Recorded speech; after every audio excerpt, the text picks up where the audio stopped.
Salve, salve galera! Começa agora mais uma edição do Podcast, nosso programa sobre motociclismo esportivo em parceria com a Yamaha Racing Brasil.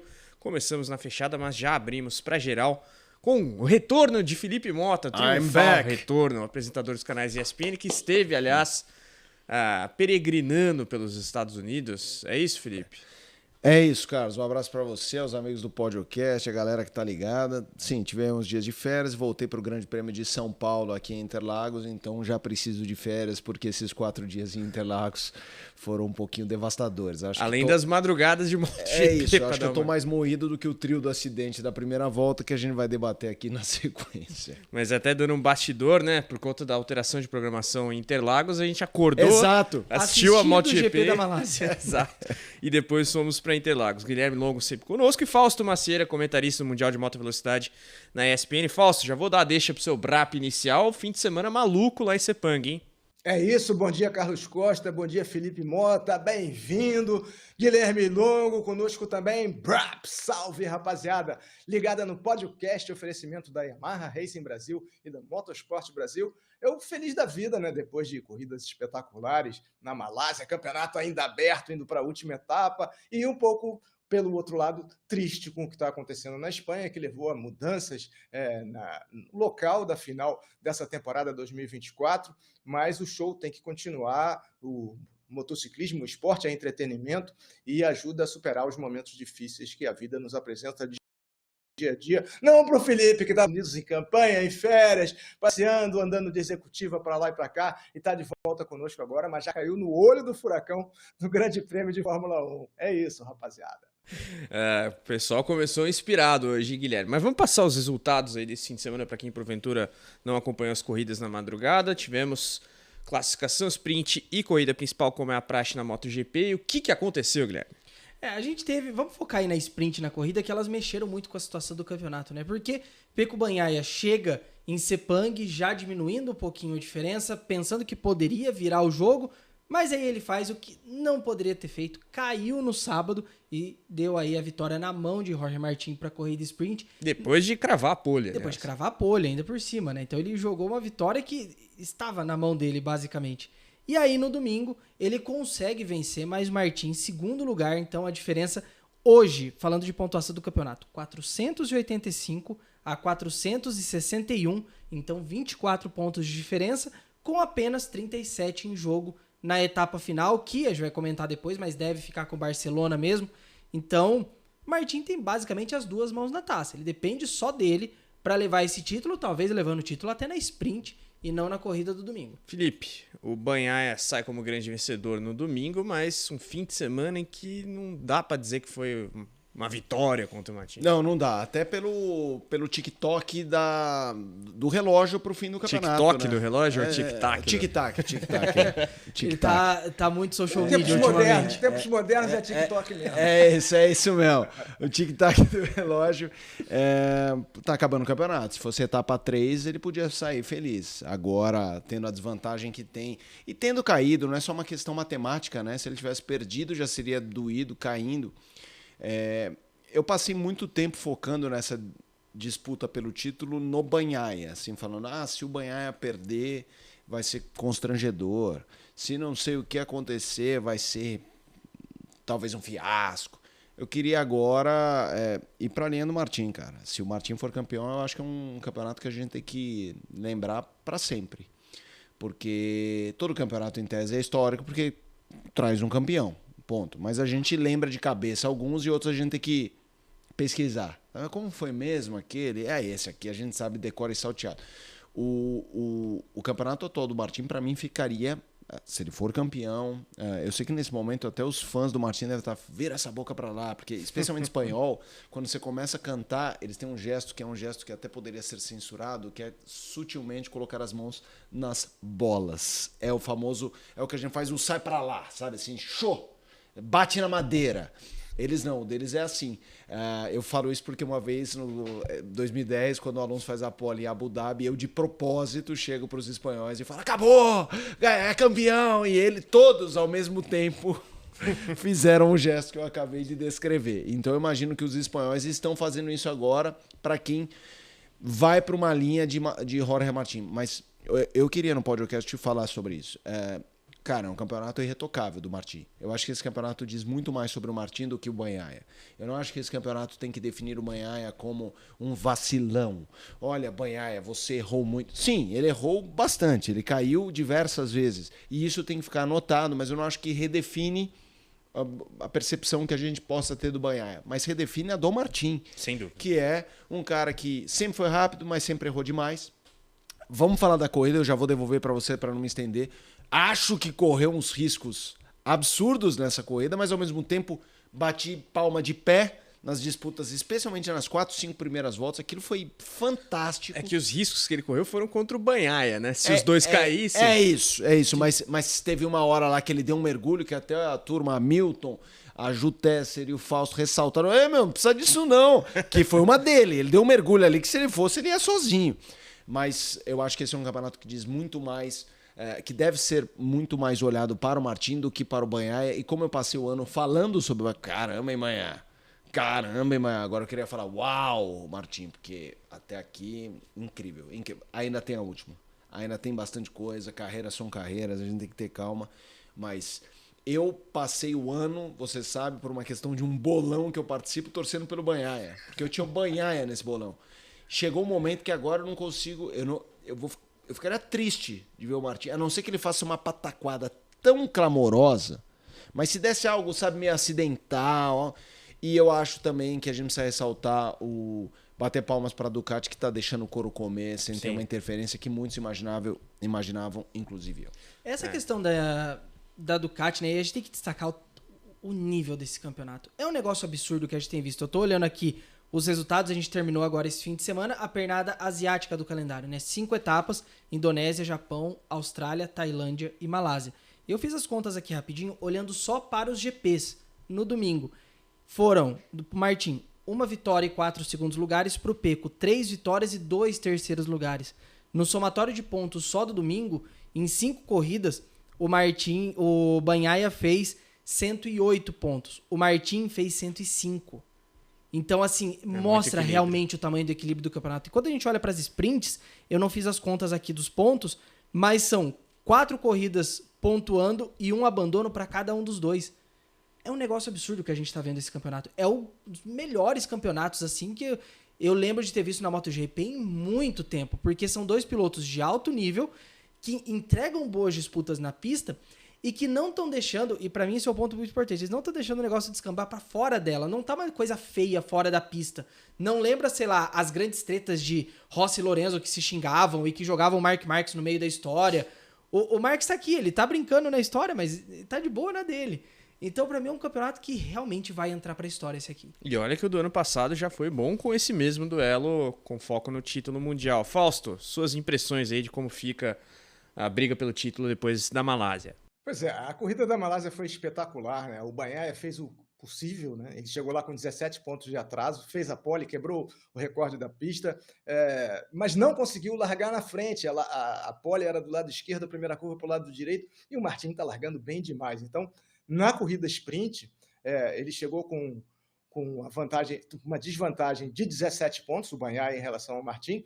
Só que aí o Martin conseguiu largar na frente, e na corrida sprint, o Bagnaia falou que não sabe exatamente por que ele vai tão mal nas corridas sprint, né? Ele tem, por GPs, 10-3, mas ele tem muito menos pódios, 30-24, favor do Martin, contando as corridas de sábado. Então, ele tentou acompanhar, já cederia aí mais 3 pontos, né? Porém, caiu na curva 9, na terceira volta, foi para o chão e cedeu mais 12 pontos inteiros para o Martin, que aí abriu 29 de vantagem. O Mark Marques herdou uma segunda colocação, o Bastianini fechou o pódio nos 2 dias, mas muito atrás, e é notável a diferença dos 2 primeiros em relação aos outros pilotos, inclusive o próprio Marques, que já sabia que nessa pista teria dificuldades, que é uma pista que exige muito de reaceleração, e ele estava querendo compensar em frenagem o que faltava em retomada. Então ele acabou caindo no domingo, mas no sábado a diferença já foi para 29 pontos, né? Então, em 52 possíveis. Então, ao Bagnaia restou a obrigação de ganhar tudo, e ainda assim, uma situação que já era adversa, né? Porque para o Martin bastariam segundas colocações nas etapas restantes, desde a Tailândia, O Martin conseguiu. Teve uma situação, né, da primeira largada que foi cancelada por bandeira vermelha, um acidente assustador com o Jack Miller, o Brad Binder e tal. Mas e também na primeira curva, o Bagnaia meteu a perna na frente do Martin ali, que respeitou, né, seguiu reto, senão teria sido mais um acidente. E na segunda largada vimos um pega. Sabe aquele filme Duelo de Titãs? Foi um duelo de titãs, né? Assim, foram 3 voltas, 15, eu contei 15, voltei, vi de novo o vídeo, contei 15 mudanças na primeira colocação entre Bagnaia e Martin. E o Martin, como falou o Felipe, não se contentou com a segunda colocação, foi ousado, foi abusado, disputou frenagem, passou na curva 4, fez várias manobras arriscadas. Por quê? Porque ele poderia errar, né? Ele, como o Bagnaia já tinha errado na véspera, ele poderia errar. Porém, os pontos de domingo são muito maiores, são mais do que o dobro dos pontos de sábado. Então, esse, para mim, é um campeonato que vai ficar marcado por um passeio do Martin no sábado e um passeio do Bagnaia no domingo. E se a gente for contar só as corridas de sábado, o Martin estaria liderando por 48 pontos. E se a gente for contar só as corridas de domingo, o Bagnaia estaria liderando por 24 pontos. Então, é um campeonato onde a superioridade da Ducati e a superioridade dos seus pilotos, especialmente o Martin, que vai deixar a equipe, foi notável, consagrou a equipe italiana, que venceu 18 das 19 etapas do campeonato até agora. O Fausto trazendo essa questão, né, da diferença de pontuação do sábado e do domingo mostra realmente como que a sprint faz diferença na MotoGP. A gente está muito acostumado a ver a questão da Fórmula 1, né? A Fórmula 1 são 6 em 24, 48 pontos, mas aqui a gente está falando de 240 pontos no campeonato. É muita coisa. E aqui é onde está sendo a grande genialidade do Martin. O Martin entendeu uma coisa que o Pecco ano passado sofreu para entender e esse ano demorou um pouco para ele assimilar. Tem que ser consistente no sábado e no domingo. O ano do Martin, para mim, é fantástico por causa disso. O Martin, ele é bom numa corrida de curta duração e numa corrida de longa duração. Isso mostra o quão completo ele tá esse ano. Agora, deixa eu jogar um debate aqui para vocês, porque eu vou jogar um debate e ao jogar o debate não significa que eu defenda isso. Eu quero ouvi-los. Houve uma época que na Fórmula 1, Fórmula 1 não, em corrida de carro, sempre há o debate quando o campeão não é o que ganha mais corrida. Né? Como se fosse assim, premiou a regularidade, mas, tinha que premiar quem ganha mais. Não me lembro qual foi o ano que isso aconteceu. Não me lembro. Aconteceu na época do Bernie Eccleston, 2010. Ou para ir para uma outra categoria, só para ilustrar o que você está falando. Daniel Serra foi campeão da Stock Car em 2019 com 1 vitória. Thiago Camilo teve 5. Então, e aí rola esse debate, mas peraí, consistência é importante, mas o cara ganhar corrida tem que ter um peso maior. E, obviamente, eles fizeram várias categorias fazendo isso para evitar justamente no ano de domínio o campeonato acabar em julho. Né? Porque antes a vitória tinha uma pontuação, uma percentual de pontos maior, falando de várias categorias. Sobre sprint, pegando o gancho que disse, vou jogar aí na mesa, Fausto, fica à vontade. Vocês acham que a sprint, tudo bem que ela está tendo um peso esse ano, não significa que ela vai ter todo ano de determinar o campeão, mas vocês acham que a sprint, ela ser tão pesada na definição de um campeão, ela é certa? Gostaria de ouvi-los. Eu acho que não tem certo e errado, eu acho que tem o acordado. Combinado não é caro. Sim, mas esse combinado pode ser mudado. Meu debate vocês acham que isso gera uma reflexão de você falar, não, o domingo tem que ser o protagonista? Eu acho que sim, por causa da diferença de pontos distribuídos. Sim, a questão da diferença de pontos eu acho importante, isso olhando não só para o sábado como no domingo, né? A MotoGP está falando de 12 para 9 e de 25 para 20. A Fórmula 1 faz isso também, né? De 25 para 18. Mas eu acho que o que torna a sprint certa na MotoGP é o fato de ter em todas as corridas. Sim. Não ser uma coisa, 6 no ano em pistas selecionadas que vai favorecer uma moto em detrimento da outra. Aqui todas as corridas. E a gente viu, inclusive, resultados diferentes entre o sábado e o domingo. Porque os pilotos, de fato, se jogaram, eles se planejaram em relação a isso. Então, acho que tendo a sprint em todas as 20 corridas da temporada, para mim, não é uma coisa questionável. Para mim, tá dentro já do cerne do esporte. Antes de passar pro Fausto, eu sempre fui contra sprint em qualquer categoria. Continuo achando que não é o ideal, mas a partir do momento que se torna popular dessa maneira, não tem muito o que fazer. Mas o meu grande medo quando foi introduzido o formato era a questão das lesões. Agora, me parece já pacificada essa questão. Também acho. Mas eu vou jogar pro Fausto. O que eu acho interessante desse campeonato é que se você olhar algumas etapas atrás, o Bagnaia estava bem em sprints, ele teve ali um breve período que ele foi bem em sprints, e o grande mérito do Martin, comparando com a temporada passada, não é a sprint, é a corrida principal, exatamente, é essa sequência de segundos lugares. Exato. Então, assim, entendo o debate, mas eu acho que o Martin tá transcendendo que isso. Que fique claro, é o que eu falei quando eu apresentei o debate, que era ouvir o Fausto, já vou até jogar direto para ele, mas eu não acredito nisso. Eu não propus esse debate para falar, olha, não deveria ser o Martin. Para mim, o Martin, se você fosse fazer um rating, uma nota, a nota dele é acima do Bagnaia no ano, na avaliação geral. Não é pro sprint. Mas pode ser que em algum ano a gente fale, eu não acho que... Porque se a gente parar para pensar, a matemática que o Fausto trouxe de domingo não é tão drama. 24 pontos no domingo pro Bagnaia. Pode virar na próxima etapa. Exato. Então, assim... Fausto, queria te ouvir também sobre esse debate sprint, peso sábado versus peso domingo. Pois é, assim, a corrida... Eu também fui contra a sprint quando ela foi implantada, pelo risco que os pilotos correm, pela falta de pagamento por trabalhar mais também, né? Mas eu sei que ela foi um sucesso, está sendo um sucesso. Tivemos ao longo do final de semana 180 mil pessoas lá na Malásia, e quem foi não se arrependeu, porque as corridas foram espetaculares. E no sábado a gente tinha a definição do grid e mais nada, né? Então a sprint é igual para todos. Eu acho que é um risco acentuado para os pilotos, e o tradicional é a corrida de domingo. Mas isso não impede, como o descarte anteriormente, né, outras modalidades, inclusive a própria MotoGP, na fase de 500, previa descarte, e isso não alterou uma temporada, né? A gente viu o Joan Mir vencer o campeonato de 2020, que foi um campeonato condicionado pela pandemia, com uma vitória, e foi a única que ele teve até hoje. Então, com ou sem sprint ou com ou sem descarte, a consistência prevalece, né? Então, a gente tem... Tá 7-6 em sprint para o Martin, com a queda do Bagnaia, mas em GPs está 10-3, né? Então, essa diferença é muito grande. Talvez isso pudesse ser equilibrado melhor para o futuro. Mas quando chove, é igual para todos. É como acontece alguma coisa, acontece para todos. Condições desfavoráveis podem ocorrer, como está ocorrendo agora lá em Valência, levando à mudança da final. Mas eu acho que o sprint é uma forma de modernizar, de trazer mais emoção e de, principalmente, que o público compareça e fique no sábado. A gente vê corridas nos Estados Unidos onde as pessoas chegam só para a MotoGP, não vem a Moto2, não vem a Moto3. Então, que essa mudança traga mais público e renove a audiência do Mundial de MotoGP, assim como o Mundial de Fórmula 1 fez com muito sucesso, e por conta disso eles estão muito provavelmente assumindo também a administração da MotoGP a partir do ano que vem. Eu joguei o debate e não cheguei a opinar.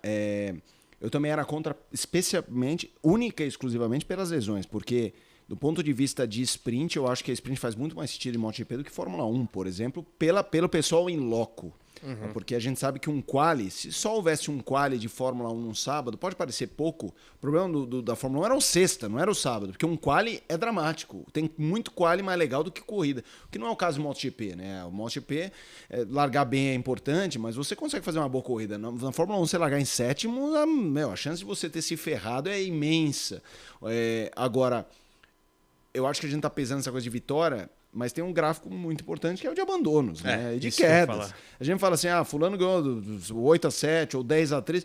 Queda eu não tenho de cabeça, que se alguém tiver pode falar. É muito gritante e é importante. Um cara perder um campeonato que cai muito é tão relevante do que ganhar mais. Um cara que era conhecido por não cair, não cometer erros. Sim. Exato. Então, não. Eu só queria deixar claro que eu trouxe o debate sem acreditar que esse ano caiba o debate, entendeu? Eu não tenho os números das sprints aqui, talvez o Fausto tenha. O Bagnaia tem 5 abandonos nas sprints e 3 nas corridas principais. Inclusive, na Catalunha, ele estava liderando a sprint, onde vai ser provavelmente a final, e caiu na última volta com uma vantagem substancial. É verdade. E no caso, né, olhando para as GPs do domingo, são 3 abandonos do Pecco, como o Fausto falou, contra 2 do Martin. Os dois em 19 etapas da temporada até agora só não foram ao pódio em 4 ocasiões. O Martin, 2 abandonos e 2 na zona de pontos. O Bagnaia, 3 abandonos e 1 na zona de pontos. Agora, vamos projetar a situação do campeonato antes da final, Gui? Você tem a matemática aí? Como é que tá? Assim, com 24 pontos de vantagem, o Martin pode pensar já no título na corrida sprint. Ele precisa que, ao final do sábado, a diferença para o Bagnaia seja de pelo menos 26 pontos. Porque 25, o Bagnaia, ele zera. No domingo, o Bagnaia vence, o Bagnaia é campeão no critério de desempate, que é o número de vitórias. Então, ele precisa aumentar em 2 pontos essa vantagem. Olhando para a sprint, o sábado de Barcelona, Martin campeão, terminando em primeiro, Pecco, independente da posição. Martin em segundo, Pecco em terceiro. Martin em terceiro, Pecco em quinto. E por aí a gente vai trabalhando. Basicamente, o Martin precisa terminar à frente de Pecco Bagnaia. Depois ali de um certo ponto da classificação, 2 posições à frente. Mas considerando as posições de pódio, basta uma posição à frente e ele é campeão. Fausto Macieira, expectativas para a final? Minha expectativa é imensa, porque é claro que pelos números, né, que o Gui apresentou e pelas estatísticas, o título está na mão do Martin, né? Basta uma primeira colocação no sábado, porque a diferença é de 3 pontos, ele precisa de mais 2 pontos, né, do que o Bagnaia. Porém, o Bagnaia caiu no sábado lá, né? E o Martin teve para cair na mesma curva, né? Ontem, né, na corrida. Então, a situação de mudar de uma hora para outra. Espero que essa decisão seja levada até o domingo. Quer dizer, para isso, o Bagnaia tem que vencer e colocar alguém entre ele e o Martin. E não vai ser o Marc Marques, que ontem já não mostrou fôlego. Depois que caiu, ele caiu na curva 15, freando lá dentro, tentando compensar a desvantagem técnica. Depois voltou, chegou na 11ª colocação e está 1 ponto à frente do Bastianini nessa classificação que vale o 3º lugar. E o 3º lugar é importante porque dá um bônus para os pilotos, né? O 4º lugar não ganha nada, mas o 3º ganha um bônus. Tem o jantar, que provavelmente vai ser também em Barcelona. Teremos testes da 2025 também em Barcelona. As coisas estão sendo ajustadas para isso, porque depende de acertos políticos, esportivos e tudo mais. Porém, eu acho que o Bagnaia não vai contar com ninguém que tenha fôlego, né?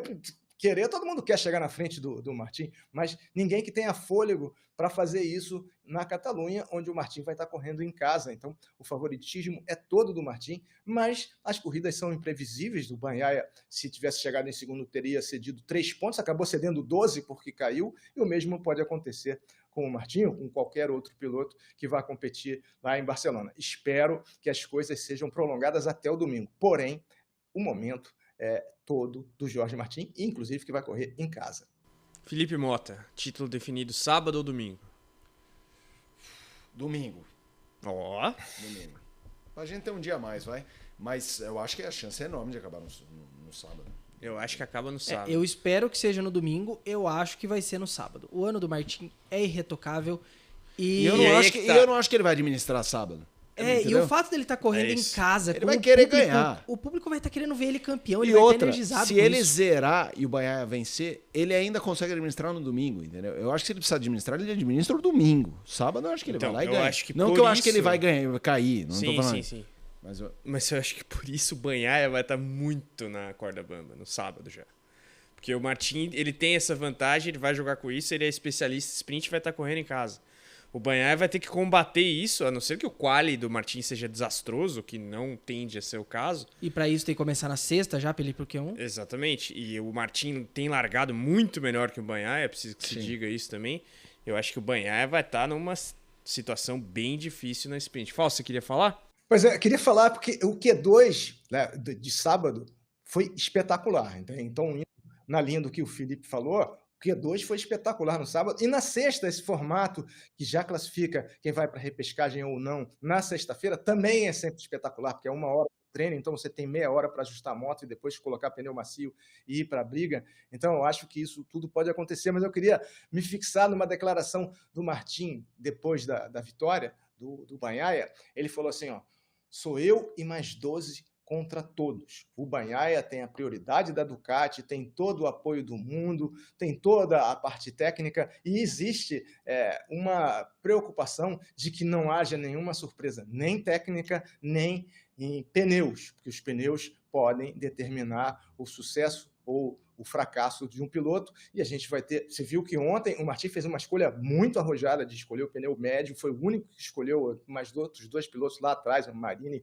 escolheu também, o Salvatore também escolheu, e aí o Bagnaia mudou para o pneu médio no grid, e depois voltou para o pneu macio, e essa estratégia de pneus também é muito importante, e a Barcelona que eles vão encontrar agora é muito diferente da Barcelona que eles encontraram no verão, né? Porque agora a temperatura vai estar variando entre 6 e 15 graus. Então, a Michelin, que já tinha programado levar pneus para a Valência, que já é frio nessa época do ano, vai ter que levar para uma outra pista, e a combinação de borracha que funcionou na primeira etapa, no primeiro GP lá na Catalunha, muito provavelmente, vai ter que ser abandonada, e eles vão ter pouco tempo para pensar nisso, e isso pode prejudicar um dos dois, né? E o Martin deixou isso no ar, falando: somos 12 contra o mundo, né? Os 12 trabalhos de Hércules, entendeu? Então, vamos ver o que vai acontecer, sabendo que muita gente fala que a Ducati vai fazer o possível, para quê? Para não deixar o Martin levar o número 1 do mundo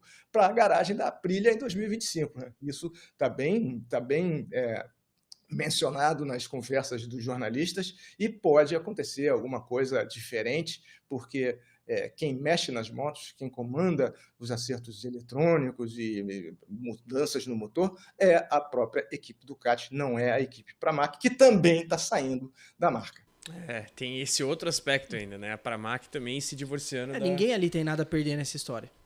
E é isso que torna tudo mais interessante. Mas é sintomática essa declaração do Martin antes da grande final, né? O cara já tá se... O cara jogou no ventilador para, né? Mas para mim, se tivesse alguma coisa para ser feita, já tinha que ter sido feita. Não iam deixar para final. Porque tem que ser, como diria o Karsug, clamoroso. Dizer, o cara tem que ficar preso no hotel, praticamente, entendeu? Dar uma moto de rua para ele, porque não dá. Agora não dá. Agora tem que... Agora, sabe qual eu acho que é a estratégia do Bagnaia? O Bagnaia precisa se salvar no sábado, e eu, se fosse o Bagnaia, era fazer o que aconteceu nas 5 primeiras voltas da Malásia. O que o Bagnaia precisa é correr o risco deles terem um toque em que ele não caia. É a única chance que eu vejo para ele. Assim, teve uma hora na largada, quando um colocou o pezinho do lado, que eu falei, cara, é agora, a chance dele é um cair. Só que na primeira largada. Exato, na primeira largada. Antes ali da bandeira vermelha. Óbvio que é mais fácil você imaginar isso em carro. Primeiro, é mais seguro você bater em carro do que em moto.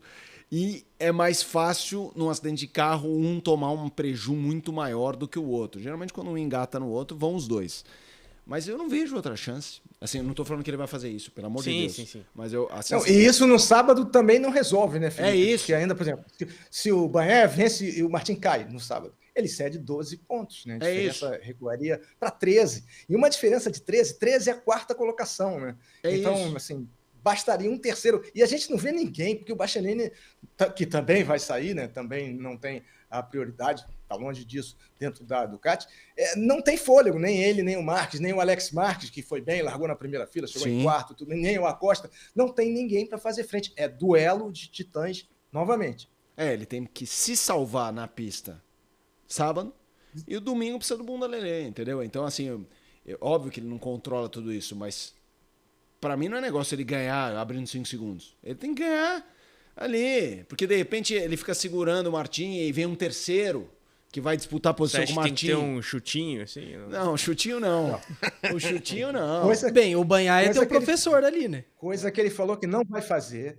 O Bagnaia é tremendamente correto, né? É exemplar o comportamento dele. Inclusive, antes, na quinta-feira, ele falou que se fosse para correr em Valência, ele abriria mão do título, mas não correria porque não acha correto, porque a última etapa é uma festa, é uma celebração, e não caberia uma celebração naquele momento, especialmente em Valência. E os pilotos, a maioria deles, diz que essa final poderia ser fora da Espanha, porque a Espanha já vive um momento difícil. Então, o Bagnaia, sobre esse aspecto que você levantou, Felipe, ele falou, olha, para eu depender de alguém, para reduzir meu ritmo, para colocar alguém, não é isso que eu vou fazer, porque isso não é justo que o campeonato seja decidido assim, e esse não é o meu temperamento. Então, ele, como é muito pupilo do Valentino Rossi, já deixou logo escancarado, assim como o Martin dizendo que tem inferioridade técnica, ele falou que não vai recorrer a esse tipo de estratagema para se manter como o número 1 do mundo. O lance do chutinho que o Carlos trouxe, obviamente, ele inclusive falou brincando. Agora,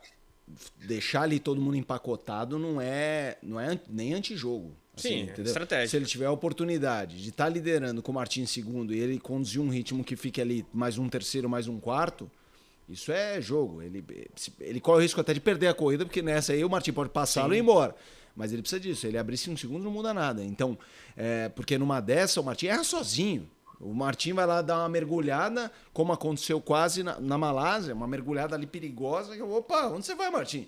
De repente, nessa, é a única chance dele. Mas para isso ele precisa sobreviver no sábado. Porque a gente tá falando disso, Martin pode tranquilamente ganhar no sábado. Cara. Vai ser muito bom, vai ser muito bom. O cenário está todo montado, Guilherme. E as informações sobre a confirmação de Barcelona, como que deve acontecer, isso, o que você já sabe? O Carlos Peleta, né, o diretor esportivo da Dorna, deu declarações esse fim de semana falando que basicamente está tudo encaminhado. Eles só estão realmente montando os planos de contingência, pensando até na questão dos ingressos, porque já tinham vendido milhares de ingressos para a etapa de Valência. Então precisa só formalizar esses acordos, mas vai acabar sendo o Barcelona mesmo. Não tem hoje a chance, eu diria, de ir para qualquer outro lugar, né? Foi considerado, inclusive, outro palco na Espanha, Jerez, mas falava-se também de Portimão em Portugal e até Losail no Catar. Mas o Catar foi rapidamente descartado, afinal, o GP seria para 17 de novembro, sendo que o GP de Fórmula 1 acontece em 1º de dezembro. Eles estão ali no olho do furacão dos preparativos. Então, o GP no Catar, né? O GP no Catar. Então, foi a primeira opção, assim, meio que ficar de lado. E aí acabou o Barcelona surgindo posteriormente como um candidato. Assim, eu acho interessante, pelo menos tá ficando ali na Espanha, né? Mas eu preferia talvez ver Portimão. Eu acho uma pista mais legal pra isso e seria um grande palco pra final. É que é o mando de campo da fica melhor neutro. campanha. Não, pra mim só não poderia ser na Espanha se fosse como uma situação que a gente viveu aqui no Rio Grande do Sul, que o Rio Grande do Sul não tinha como fazer de jeito nenhum. Se a Espanha não tiver como fazer em lugar nenhum, eu acho que não devia ser lá. Mas eu não digo nem só pelo sentido do mando de campo do Martin, pelo orgulho espanhol. Assim, a gente está falando de um esporte que é muito especial aos espanhóis. Eles merecem isso, ver isso lá. Então, a não ser que não haja assim, possibilidade nenhuma geográfica, logística, pluvial, exatamente. Agora, em relação a onde tem que ser, para mim, assim, tendo a mínima chance em qualquer lugar, tinha que ser na Espanha. Fausto, Barcelona favorece algum dos dois pilotos ou tá justo aí? O Martin largou em 7º em Barcelona, né? A pole foi do Alex Espargaró, né? Que é muito amigo do Jorge Martin, né? O Espargaró foi em 4º na corrida, o Bagnaia caiu no sábado e venceu no domingo, né? Então, é uma pista onde a gente talvez possa contar com a Aprilia andando mais forte por lá. Porém, o Alex Espargaró, se foi para facilitar alguém, não vai facilitar a vida do Bagnaia, é a despedida dele das pistas, o Martin vai para a equipe dele, então a situação para o Bagnaia é vencer ou vencer e contar com um problema, ou problema técnico, ou problema de pneu, ou um acidente do Martin, sabendo que isso é difícil de acontecer e também sabendo que o terceiro colocado vai estar muito envolvido na briga pelo terceiro no campeonato. E o Bastianini ontem tomou 7 segundos do Martin, né? Que foi o segundo colocado. Então, é difícil para alguém intervir nessa briga, salvo o Alex Espargaró, que conhece a casa dele, dá para ir a pé para a pista, porém, é também espanhol e é muito amigo do Martin e vai ajudá-lo. O próprio Martin falou isso. Eu conto com a ajuda do Alex Espargaró para me dar umas dicas lá, e isso pode acontecer também. E é mais uma coisa contra a equipe oficial Ducati, que está em grande fase. Eles fecharam 13 pódios, fecharam em 19 etapas, eles fecharam 13 pódios só com o Ducati. Então, o momento é da Ducati, dificilmente a Aprilia vai ter fôlego, ainda que o Alex Espargaró tenha um grande conhecimento de pista, para perturbar essa decisão do título. E no pano de fundo, a decisão do Ducati contratar o Marques. Marques caiu no domingo, foi segundo colocado na sprint e tivemos Bastianini no top 3 nas duas corridas, aliás. Mas vamos falar do resultado das classes suporte também, Moto 2 e Moto 3, que estiveram aí junto à MotoGP, como é a praxe em Sepang. Chuim, roda a vinheta.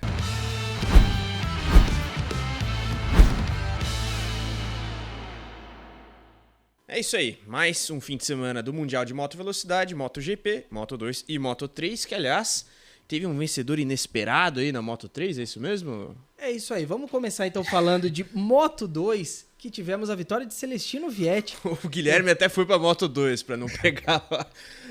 É porque a gente já tá... É porque vencedor inesperado na Moto3.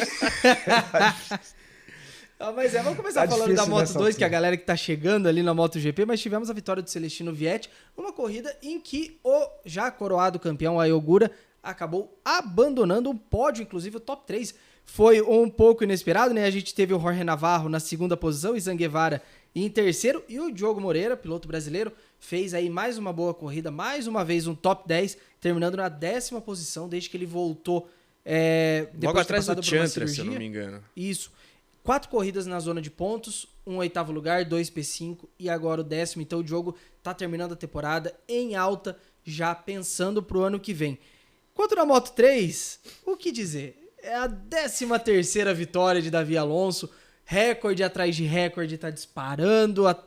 Se vocês terem uma noção, ele tem nesse momento 396 pontos e o segundo colocado, que é o Daniel Olgado, que abandonou ontem, tem 236. A gente tá falando de 160 pontos de diferença.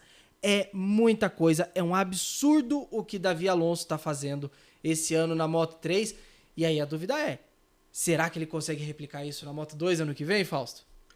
Eu tenho uma grande esperança que aconteça isso, não dessa maneira, mas que a adaptação do Alonso na Moto2 seja boa e rápida. O Ai Ogura estava brigando pelo pódio quando teve um problema técnico e abandonou.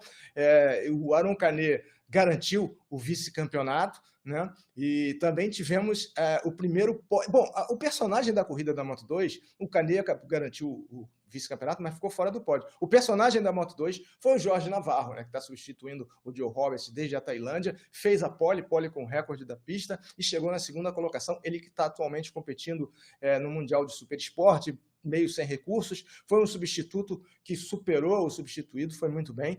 E o Izan Guevara conseguiu o seu primeiro pódio, vindo de o título na Moto3 em 2022, e ele é prova do quanto é difícil se adaptar da Moto3 para a Moto2, e conseguiu esse pódio de maneira insólita, né? Porque o Jake Dixon entrou, saiu da curva 15 e achou que a corrida tinha terminado, mas não tinha, né? Era a penúltima volta.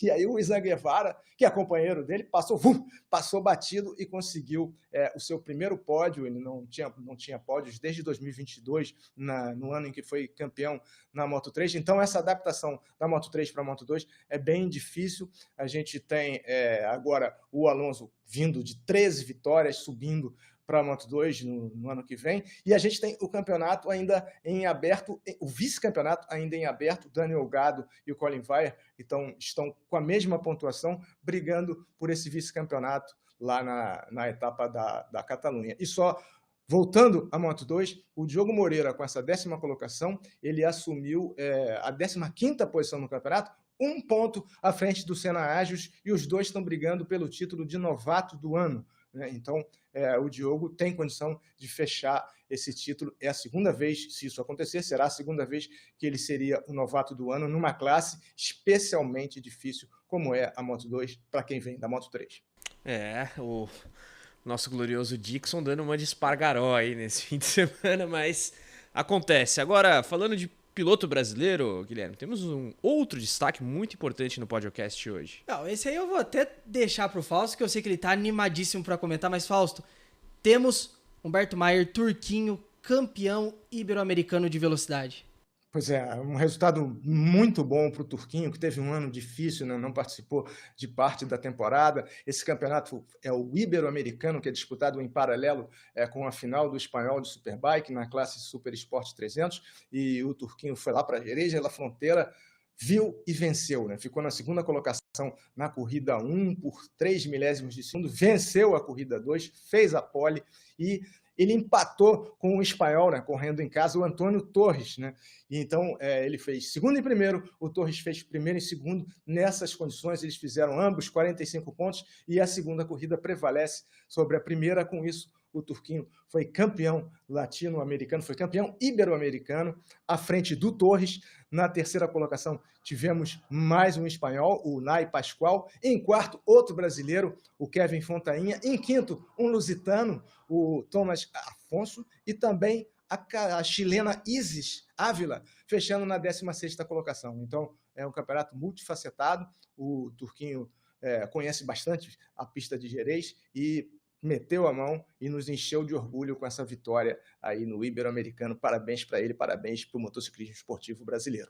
Sem dúvida. E o investimento na base é sempre muito importante, né, Felipe? Seja no motociclismo, no automobilismo. Se não começar lá de baixo, o negócio não vai. Até para não só investimento, até pelos exemplos, né? Assim, para as pessoas seguirem empreitada, seja ela qual for, você precisa ter um exemplo que deu certo, né? Você precisa ver um caminho a não ser os grandes pioneiros, né? Precisa ter um pioneiro, um louco, um maluco ou um cara muito anormal de talento com alguma dose de sorte que consiga a primeira vez. Depois, você tem um modelo, você passa a ter um exemplo para seguir. Se você tem isso no plural, aí você forma um sistema, que é o que a gente torce para que aconteça. Só mais um adendo, aproveitando essa dica de vocês.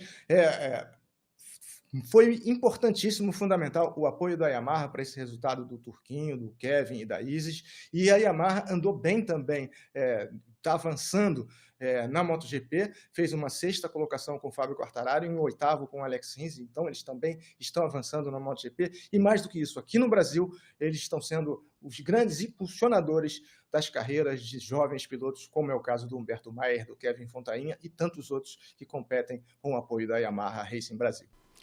E lembrando, a gente está falando aqui de motociclismo de base, de fomentar. Lembrando que este fim de semana tem Moto 1000 GP em Goiânia, penúltima etapa da temporada 2024. Boa. Então vamos acompanhar a transmissão da Motorsport TV Brasil. Vamos ficar de olho porque promete o campeonato. Tá chegando. Eu vi alguns títulos já decididos, inclusive na classe principal, a GP 1000, mas muita disputa ainda por vir esse fim de semana. É isso aí. Vocês assistem aqui no YouTube nosso, com, claro, todo o destaque e repercussão no podcast próximo. E o Fausto citou a Yamaha, o Quartararo que esteve ali no meio daquele incidente do GP da Malásia, né, Gui? Mas tá todo mundo bem, tá todo mundo inteiro pra final. Inclusive, vale passar a data pra galera, porque mudou de palco, mas a data tá mantida, né? Felizmente, ali aquele acidente assustador envolvendo Quartararo, Miller e Binder. O Binder foi quem acabou saindo pior, mas felizmente, né, enquanto a corrida estava relargando, a transmissão mostrou ele inclusive andando em direção ao centro médico, sem auxílio de ninguém, já tinha tirado o macacão, tudo. E depois os 3 passaram por exames e felizmente tudo ok com os 3 que vão disputar a final. Ainda não temos o nome da final definido, né? GP. O GP da Catalunha não vai ser de novo, talvez seja GP de Barcelona, mas a data 17 de novembro. Só demoraram com aquela bandeira roxa, hein? Bandeira vermelha tinha que ter saído mais rápido. Demais. Pô, tá de sacanagem. Voto em Fausto Macieira para comissário geral. Ele falou bandeira vermelha na hora. Bandeira vermelha. E nada. De repente você vê todos os pilotos levantando a mão. Pô, que era? Curva 9, sei lá. Eu já tava acabando a volta. Pô, você tá de sacanagem. Mas desculpa aí, Fausto, fiquei nervoso. É isso mesmo. Total apoio. Total apoio, que seja um fim de semana seguro, divertido para quem vai correr em Goiânia e, sobretudo, que as coisas melhorem na Espanha, que a gente tenha a festa prometida para Catalunha, para Barcelona, para Montmeló e que vença o melhor, mas que seja no domingo, na última curva da última volta, que é isso que a gente quer, são esses resultados, como foram as 3 voltas, com 15 ultrapassagens em 3 voltas ontem na Malásia. Essa é a MotoGP que a gente sonha sempre. Valeu, rapaziada. Valeu, Fausto. Já manda o brap aí, senão a galera sente falta, hein? É isso. Valeu, rapaziada. Obrigado a vocês. Nos vemos durante a semana e nos vemos também nas pistas. Aquele abraço. Acelera, Brasil. Agora sim. Valeu, Gui. Felipe, valeu. Seja bem-vindo de volta. Obrigado. Obrigado por mais um bate-papo aqui. Você que tá com a gente já sabe. Semana que vem tem mais um podcast aqui na Motorsport TV Brasil, nos agregadores de áudio. Então, manda pra galera que vocês sabem que gosta de corrida em 2 rodas também, que a gente vai trazer toda a repercussão aqui pra vocês. Um grande abraço, tchau, tchau, até a próxima.